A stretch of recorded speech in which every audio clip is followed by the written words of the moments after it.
এখানে একজন হলো আরিফ, যে দরজার পাশে আছে, আর আরেকজন হলো আক্তার হোসেন, মোবাইল হাতে। আরিফ, তুমি বলো তোমার বয়স কত? তুমি বিয়ে করছো? আমি 22 ধরে নিচ্ছি।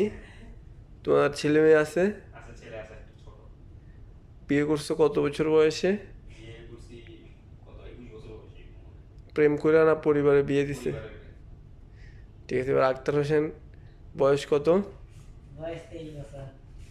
বিয়ে করছি, ছেলে মেয়ে আছে? কত বছর বয়সে বিয়ে হয়েছে? কি প্রেম করে না পরিবার? পরিবার মানছে? মাইনা নিছে। ঠিক আছে, দ্রুত বিয়ে করে ফেলতে হবে। বিয়ে করে ফেললে পাপ থেকে বাঁচা যায়, জীবনে শান্তি নেমে আসে, সন্তান সন্ততির আনন্দ পাওয়া যায়।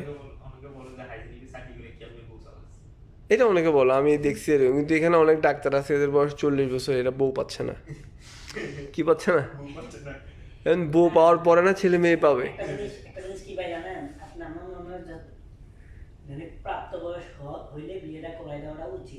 প্রাপ্তবয়স্ক হলে 15-18 হইলেই তো প্রাপ্তবয়স্ক।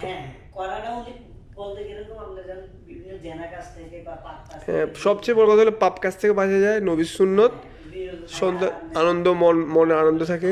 আমাদের একটা ইনচার্জ ছিল, উনি রেডিসন ব্লু থেকে আসছিল এখানে। হ্যাঁ, ইনচার্জ ছিল, ইনচার্জটা ছিল যে উনি তখন মানে রবিউল স্যার আমলে তখন ডক্টর মিজান হ্যাঁ, স্যার উনি রেডিসনে প্রায় 3টে রেস্টুরেন্টের ম্যানেজার ছিল। তো এখানে আসার পর head of the hospitality service. তো উনি 5 ওয়াক্ত নামাজ পড়তো, প্লাস ছেলে মেয়েদেরকে বলতো তোমরা বিয়ে করো না কেন।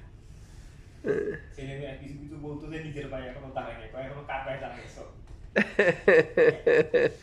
না এখন তো তোমরা আসলে সমাজের অন্য অন্য অনেকের জন্যই উপমা। কাজ যা করি আল্লাহ রিজিক দিবে, এটা রিজিকের মালিককে আল্লাহ খাওয়াবে কে? আল্লাহ তাহলে ব্যবস্থা হবেই। বাট এই যে তোমরা কাজ করতেছো, পাশাপাশি বিয়ে শাদী করছো, সন্তান হয়েছে, আমারও সন্তান আছে 2জন।